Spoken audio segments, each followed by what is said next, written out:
उन्होंने खबर भेज दी कि मैं आने वाला हूँ। जब समुद्र पे पहुंचे तो देखते क्या है कि सब तरफ से तूफान खड़ा हुआ है और अभी बरसात होने वाली है और बादल गरज रहे, बिजली चमक रही। पता नहीं उनको क्या हुआ, खड़े होके कह दिया खबरदार मेरे जाने तक बरसाए तो। वो लोग जो उनके साथ थे बताने लगे कि उन्होंने खड़े होकर कह दिया। ये बोट में बैठे, जब दूसरी जगह देखा तो सारे बादल छट करके एकदम नीरव था। ये सही बात, मैं तो कुछ कहती भी नहीं हूं अपने बारे में। ये कैमरा जरूर कह देता है मेरे बारे में, ये दगाबाज है। अभी ये गणपतिपुणे का फोटो आया, भाई मैं अपने बारे में कुछ कहती हूँ क्या आपसे, कोई मैं हूं करके, ये लोग बोलने दीजिए। तो इतना बड़ा सूरज यहाँ मेरे हृदय पे, अब मैं क्या करूं, सबके पास फोटो है। हाथ ऐसा किया तो इस पे इतना बड़ा सूरज, ऐसे हाथ किया तो यहां से रोशनी निकल करके बहुत सी धारा जाके ओम लिख रही।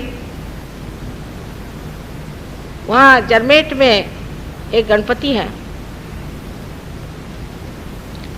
मातर हॉर्न करके, माँ का श्रृंग करके। उस जगह कुछ लोग गए थे विष्णु माया के दिन पूजा के लिए। देखते हैं आकाश में एक बादल आ गया। वो बादल उनको अजीब सा लगा, इतना प्रकाश में, और उसमें से ऐसी धागे निकल करके दूसरे दो बादल आ गए। कहा चलो इसका फोटो ले लें, ऐसे तो हमने बादल देखे नहीं, कोई बादलों का फोटो तो लेता नहीं दुनिया। वो बादलों के फोटो लिए, उसके अंदर मेरा पूरा फोटो, यहाँ तक मेरे नाक की चीज, दांत की ये जगह है वो से लेकर पूरी की पूरा मेरा फोटो है। अब अगर किसी अक्लमंद को दिखाया तो वो कहेगा इसमें आपने कुछ ना गड़बड़ी करके फोटो बनाया, इसलिए ये बताना ही ठीक। शक्की झक्की बक्कियों से कभी भी भिड़ना नहीं चाहिए। तीन जाति ऐसी है कि उनसे दूर ही रहिए, वो आदत से लाचार है। इस प्रकार अनेक तरह के फोटो, जैसे अभी एक फोटो आया उसमें मेरे अनेक हाथ दिखाई दिए। मैंने कहा ये कैमरा है कि तमाशा है, हर चीज में मुझे जुटला देता है। मैं तो कहती हूँ मैं सर्वसामान्य आप ही की जैसी। एक जगह एक छोटे से स्कूल में बैठ करके भाषण दे रहे थे, वहाँ मियाँ की टाकरी उसका नाम है। मैंने कहा यहाँ कोई बड़ा भारी संत हो गया, कहले हाँ उनका नाम मियाँ था, हो गया।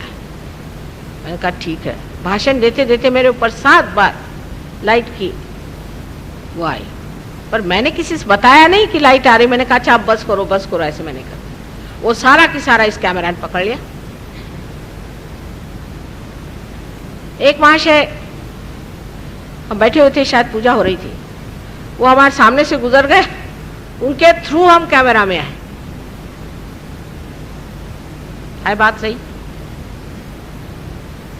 इस तरह की अनेक बातें होते रहती। ये तो रही कैमरा की बात, लेकिन जो दूसरे आश्चर्यजनक बातें हमारे जीवन में होती रहती हैं, उससे मनुष्य फिर सोचता है कि कुछ तो सच्चाई है, झूठा नहीं है, ये कुछ गलत बात नहीं है, चलो फिर ठीक, अब इस पे चलते चलो। फिर धीरे धीरे धीरे चलता है। आनंद के सागर तक पहुंचने में कुछ कुछ लोगों को 5 से 10 साल तक, 12 साल तक, किसी किसी को तो 14 साल लग गए। लेकिन एक देहात का सहृदय आदमी उठता है और चला, कूद पड़ा उसमें। अरे माँ हम तो खो गए, अब हम हैं कहाँ जो कुछ गए। के बड़े भाग्यशाली लोग अपने देश में, करोड़ों ऐसे बैठे हुए हैं। अब दिल्ली में कोशिश कर रहे हैं, देखो कितने की अकल ठीक बैठती है। हाथ जोड़ के सबसे यही कहना है कि अपने आत्मा का प्रकाश प्राप्त करो। कहाँ समय बर्बाद कर रहे हो? ये समय फिर आने वाला नहीं है। ये घड़ियां लगा करके आप जो टाइम देख रहे हो, वो इसीलिए कि ये समय बचाने का है, इसलिए नहीं कि बॉल रूम में जाकर डांस करो और सिनेमा में बैठकर। आज सबने कहा माँ देर से प्रोग्राम करना, लोग टीवी देखते हैं। सच बात, मुझे बड़ा आश्चर्य हुआ।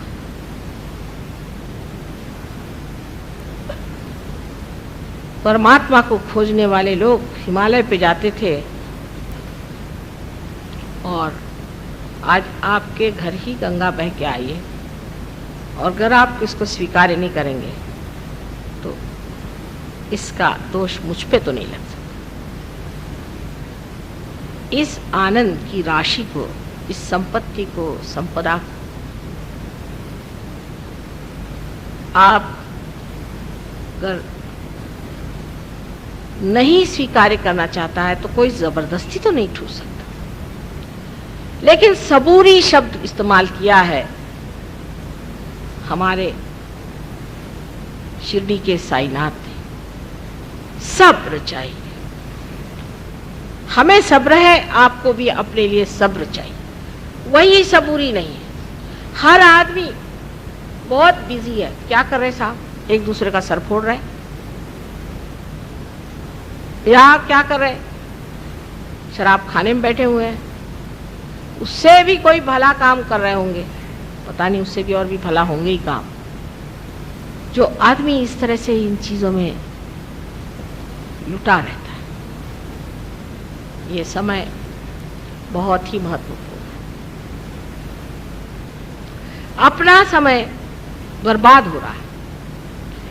और जब मेरे ऊपर बात आती है तो हर आदमी पहुंच गया मेरे घर पे। मैंने कहा घर पे आओ, मैं बहुत होशियार औरत हूं। मैंने कहा घर पे आइए, मैंने नहीं कहा था कि मैं आपसे मिलूं।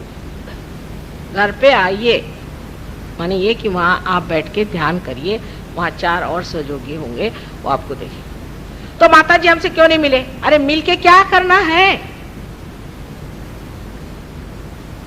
क्या मिलने वाला है आपको मेरे से?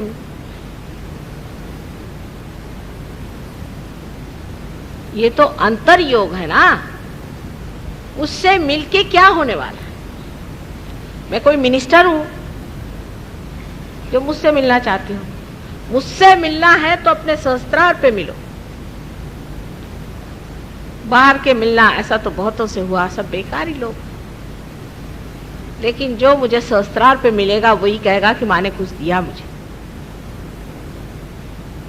मार झगड़ा किया वहां साहब, तो मैं डॉक्टर वॉरेन साहब भी नाराज हो गए, कहले मैं दिल्ली नहीं कुछ काम करता। कहने लगे कि महाराष्ट्र में सब लोग आते हैं, बस एक फूल रख दिया और चल दिए, पता ही नहीं चलता कि कौन सहयोगी कहाँ बैठ गया।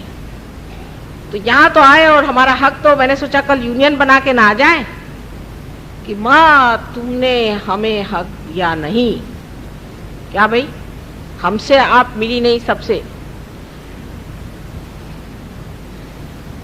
संसार में हम आपसे मिलेंगे, लेकिन चोटी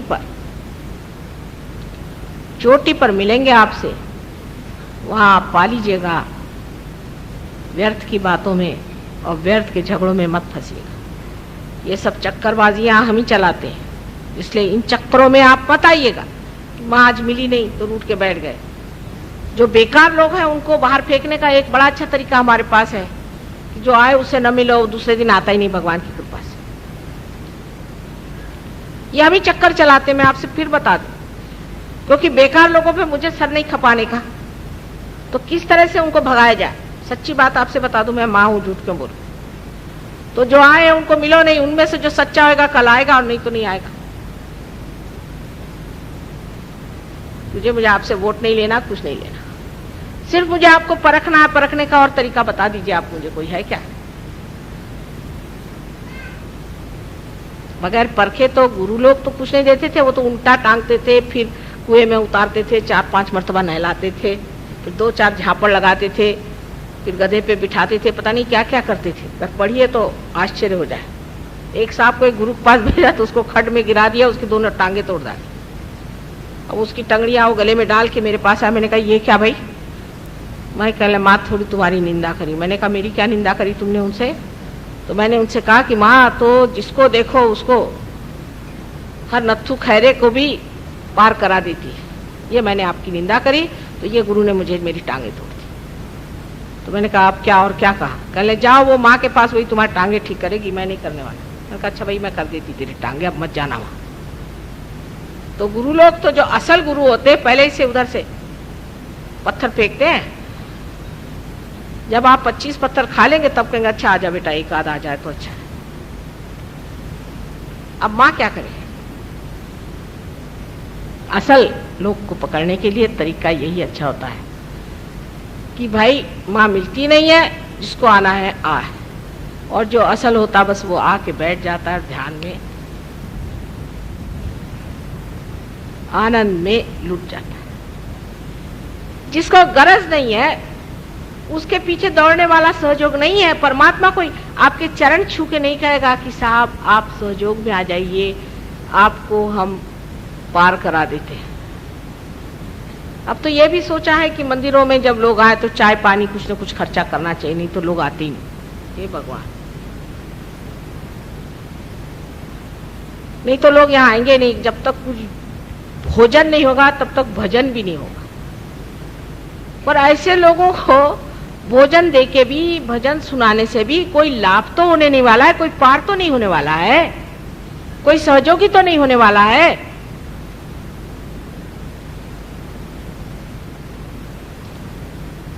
अपने यहाँ युद्ध में बहुत से बाजार वाले भी जाते थे, लेकिन सहयोग के युद्ध में बाजार वाले नहीं चलने वाले। जैसे कि कहा है रामदास, त्याला पाहिजे जातीचे, इसको चाहिए जिसमें जान है। वीरों का काम है, मूर्खों का, मूढ़ों का, अहंकारियों का ये कार्य नहीं है सहयोग। ये समझ लेना चाहिए। आप लोग आए हैं, सर आंखों पर पार हो जाइए और अपने गौरव में और अपने शक्ति में उठिए। बेकार समय बर्बाद मत करिए। पहले 1-2 महीने जरा मेहनत करने पे आप बहुत आसानी से मात कर सकते हैं। कोई इसमें बहुत तकलीफ नहीं है, कोई पैसा नहीं है, कोई ऐसी चीज नहीं है। अपने आप आपका जीवन सुगठित हो जाएगा, आपकी बीमारियां भाग जाएंगी। लेकिन सबूरी चाहिए। जैसे कल एक साहब, मेरी बीबी को तो तबीयत भी नहीं ठीक हुई, एक दिन वो आए हो गया, आज कह रहे थे कि तबीयत ठीक हो गई। अब भाई किसी में 1-2 दिन लग भी जाए तो क्या है, थोड़ी सबूरी चाहिए। और वर्तमान में रहने का प्रयत्न करें, वर्तमान में रहने का प्रयत्न करें, निर्विचार में रहने का प्रयत्न करें। बस बहुत आसान तरीके हैं, और इन आसान तरीकों से अगले वक्त जितने आज आप यहाँ बैठे हुए हैं, सबके सब एक महान वृक्ष की तरह गुरु बन के यहाँ बैठे, तो मैं आप सबको वंदना करूं। एक माँ की यही इच्छा है कि जो कुछ हमारा सब है आप लोग ले लीजिए। हमारे लिए हमारा सब व्यर्थ है। अगर आपके अंदर ये चीज नहीं आई तो हमारा भी जीवन व्यर्थ ही है। आज कोई प्रश्न वश्न पूछे नहीं शायद, तो भाई कोई क्वेश्चन है?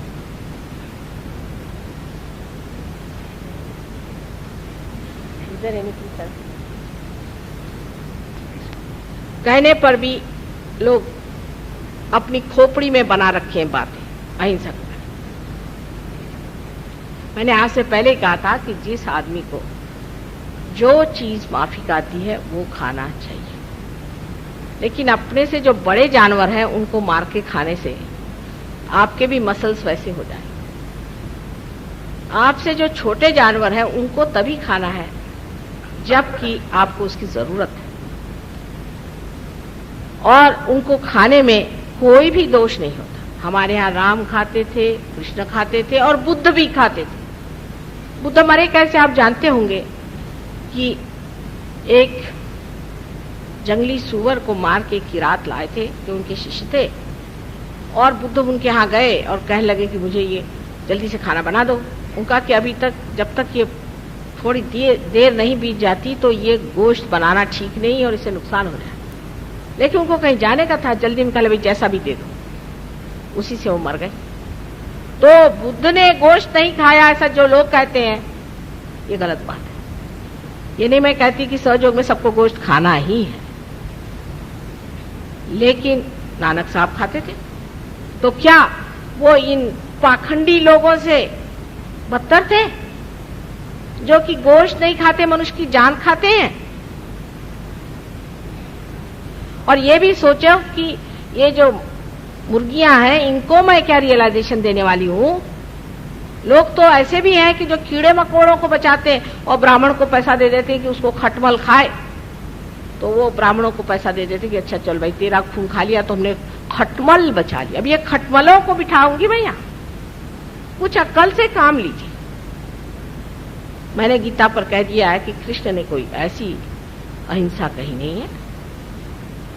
उन्होंने तो कहा कि तू मार, अपने गुरु को भी मार तू, अगर वो अधर्मी है तो इस तरह की जो अपने दिमागी जमाखर्च बना रखे कि साहब अहिंसा माने खटमलों को बचाना।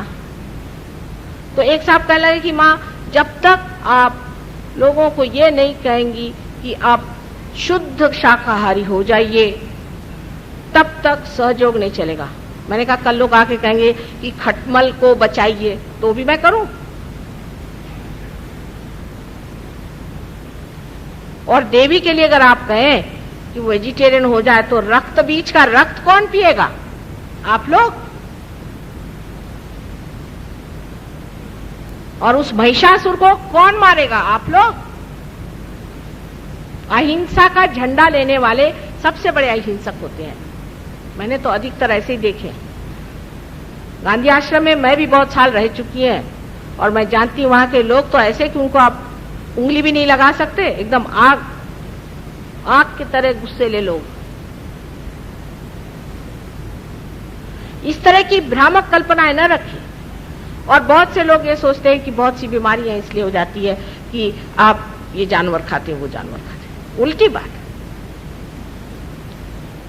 अपने देश में कुछ लोगों को जरूरी है कि वो प्रोटीन खाएं, प्रोटीन फूड खाएं, उनके मसल्स जो है कमजोर हो जाएं।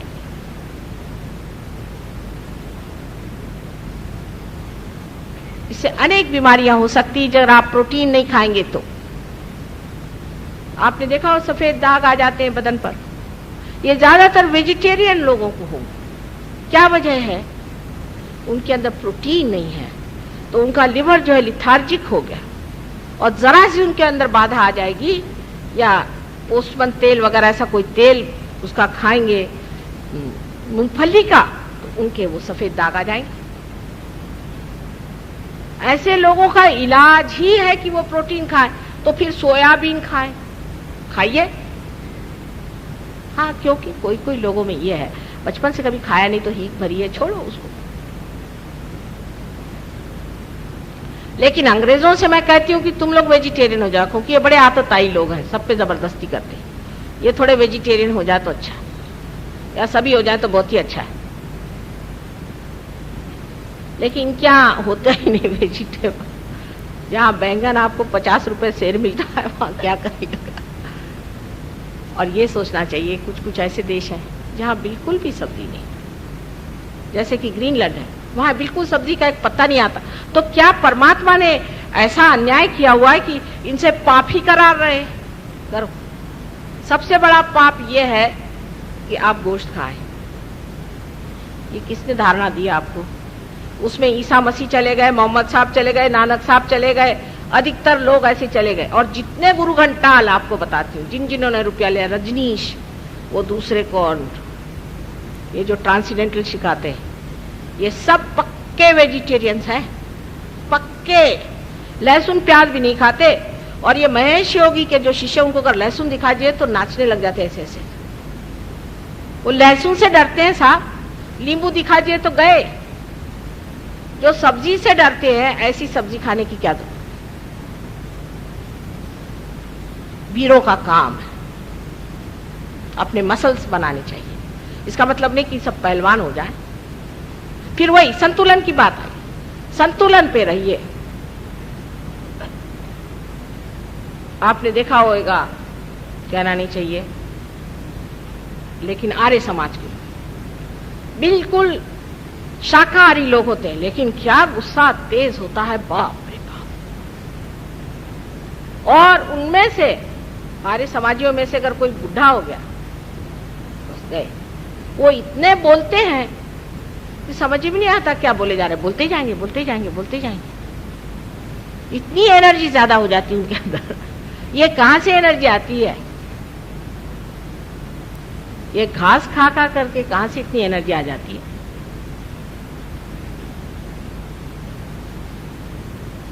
पर इसका ये मतलब नहीं कि कल से आप गोश्त ही खाइए, ये मेरा मतलब नहीं है। संतुलन होना चाहिए। खान पीन विचार में हमारा पूरा समय चला गया। कुछ न कुछ तरीके से हमने बना रखा है, ब्राह्मणों का तरीका है कि भाई तुम ये नहीं खाओ, तुम वो नहीं खाओ, मैं सब खाऊंगा। जो गोश्त खाने वाला तू गोश्त मत खा, तेरा पैसा बचेगा ना वो मुझको दे। सीधा हिसाब। तू ऐसा कर, हफ्ते में 4 दिन का उपवास कर ले भगवान के नाम पर। एक दिन शिव जी का, एक दिन विष्णु जी का, एक दिन गुरु जी का, एक दिन देवी का। 4 दिन उपवास हो गए, पैसे बच गए, चल मुझे चढ़ा। खाना पीना ऐसा खाना चाहिए कि जो हमारे आत्मा के लिए, जो शरीर है उसका पोषक हो। सहयोग में किसी चीज की जबरदस्ती नहीं है, पर हाँ अपने से बड़े बड़े जानवरों को नहीं खाना चाहिए, नहीं तो कल आप घोड़े नजर आइएगा। अब दूसरी बात ये कि जो हम कहते हैं कि हिंसक पशु को मारने से हम हिंसा करते हैं, तो फिर कृष्ण की बात आई कि किसको मारते हैं, इनको तो कभी का मार डाला है मैंने। पर उससे भी बढ़ के बात मैं साइंस की बताती हूँ, वो खोपड़ी में जल्दी आती है, कृष्ण की बात नहीं समझ में आएगी। वो ये है कि जब आप छोटे प्राणियों का मांस खाते हैं तो उनके शरीर में जो मांस है, उसकी कहना चाहिए उसके जो मसल्स हैं वो हमारे मसल्स के स्नायु के संबंध में आने से उनकी उत्क्रांति हो जाती है।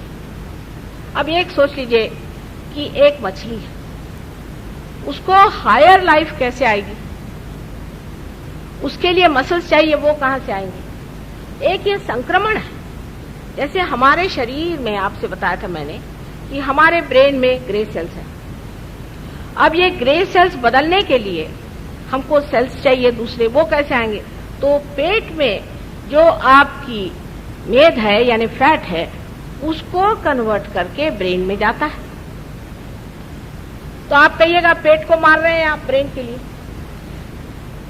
उसी प्रकार जब किसी जानवर की मसल्स अपने संबंध में आते हैं तो सारी सृष्टि को अगर आप एक सृष्टि समझे और सारे विराट के शरीर को एक शरीर समझे तो उसी शरीर में संक्रमण होता है और उनको हायर लाइफ मिलती है। पर मैं इसलिए कभी कभी कहती हूँ कि इतने जानवर इंसान हो गए कि अब ये ना हो तो अच्छा है।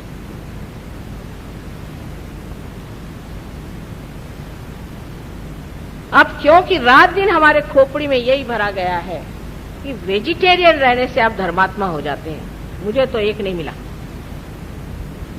कोई वेजिटेरियन होने से धर्मात्मा हुआ। आपको कोई मिला हो तो मुझे दिखा दीजिए। जो जाति हमारे यहाँ वेजिटेरियन है वो अत्यंत कृपण, कंजूस नंबर 1, और दूसरा पैसे के लिए किसी की भी जान ले लेंगे। नाम नहीं लूंगी मैं, आप जानते हैं। पैसे को ऐसे चिपकते हैं वो, ये कहां से आता है? क्योंकि मसल्स कमजोर है। किसी न किसी का तो चिपकना ही चाहिए। जो शक्तिशाली होता है वो अपने गौरव में खड़ा रहता है। हमारे यहां कहीं भी ऐसा नहीं लिखा हुआ। ये तो पता नहीं कैसे नई नई बातें सबने सिखा दी और मनुष्य उसी रास्ते पे चल पड़ा। गांधी जी तक कहते हैं कि निर्बलों की क्या हिंसा है, निर्बल क्या हिंसा करेंगे, जी कहते थे।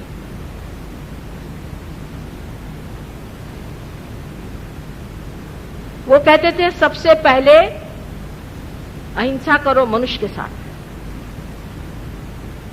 और फिर करो जानवरों के साथ। पहले मनुष्यों के साथ अहिंसा तुम्हारी बंद हो गई कि नहीं? मतलब यह है कि ये तो होने ही नहीं वाली, तो उधर आप जाएंगे ही नहीं। तो साफ कहते उनके साथ मैं सालों रही हूं। और हो सकता है उस वक्त जरा गुस्से लोगों की जरूरत थी, गुस्सा दिलाने की जरूरत थी, अंग्रेजों को भगाना था, इसलिए वेजिटेरियनिज्म चला दिया होगा। वेजिटेरियन लोग बड़े क्रोधी होते हैं। ये जो कहा जाता है कि वो बड़े शांत चित्त होते हैं, ऐसे मैंने देखा। क्योंकि जिसके मसल्स ही गड़बड़ शड़बड़ हो उसको तो बस क्रोध ही चढ़ता रहेगा। किसी ने एक झापड़ मारी तो उधर जाके गिर गए। अब उसको क्रोध चढ़ा कि इसको 2 लगाओ तो लगा ही नहीं सकते, हाथ में ताकत नहीं ना। तो वो अपने अंदर ही कुमलता रहेगा, इसको कैसे खाऊं। और जिसको मारना था, गुस्सा चाहे तो 2 झापड़ मार तो गुस्सा निकल जाता है, लेकिन जो झापड़ ही नहीं मार सकता वो गुस्सा खाता ही रहेगा, गुस्सा भरता ही रहेगा, फिर काटेगा जाके कहीं से। आपको कोई मिल जाए वेजिटेरियन शांत चित्त तो मुझे लाइए, मैं देखना चाहती हूँ। शांत चित्त होना चाहिए। मैं ये नहीं कहती कि नॉन वेजिटेरियन नहीं होते, वो भी बड़े गुस्सेले हो सकते हैं, पर वेजिटेरियन जो कहते हैं कि वेजिटेबल खाने से हम बहुत गाय जैसे हो जाते हैं, तो वो सींग वाली भैंस जैसी दिखाई दी, मुझे कभी भी नहीं दिखाई दी। ये 40 साल से मैं देख रही हूं और उम्र तो मेरी बहुत ज्यादा है, मुझे कहीं नहीं दिखाई दी। इसलिए इसमें कोई फर्क नहीं, खान पीन पे इतना चिंतन नहीं। हाँ, दूसरी जो नशीली चीजें हैं वो हमारी चेतना के विरोध में बैठती हैं, तो नशीली चीज नहीं लेनी चाहिए। पर मैं नहीं कहूंगी, नहीं तो आधे लोग उठ के चले जाएंगे, पर मैं ये कहूंगी कि सहयोग के बाद आप छोड़ दें। सब चीज का प्रत्यक्ष करना चाहिए। फिर मैं कहती हूं, अपने दिमागी जमाखर से मत सोचिए, प्रत्येक चीज का आप प्रत्यक्ष करें। आज सिर्फ ऐसा ही हाथ करने से आपके अंदर ठंडी ठंडी हवा नहीं। और आपको आश्चर्य होगा कि जो नॉन वेजिटेरियन होते हैं उनके भी कुछ चक्र ऐसे विचित्र पकड़ते हैं, पर जो वेजिटेरियन होते हैं उनका लेफ्ट नाभि इतने जोर से पकड़ता है कि जिसकी कोई हद नहीं। मैंने नॉन वेज के भी पकड़ते हैं, पर वेजिटेरियन के भी पकड़ते हैं बहुत बुरी तरह से चक्र।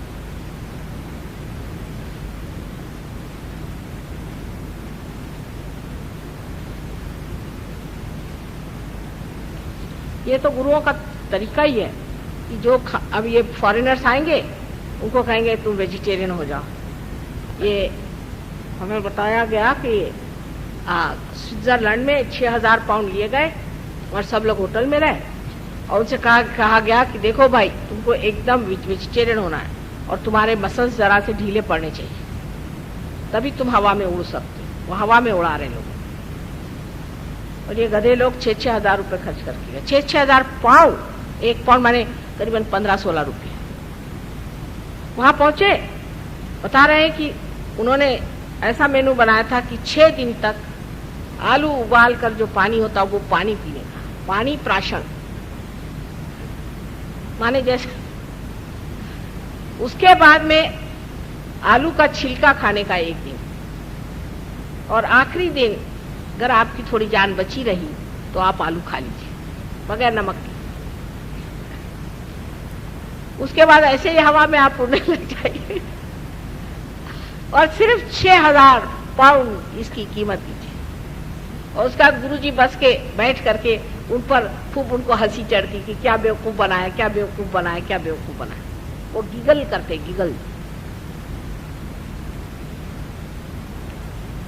ऐसी बेवकूफी की बातें मैं आपको नहीं बताने वाली।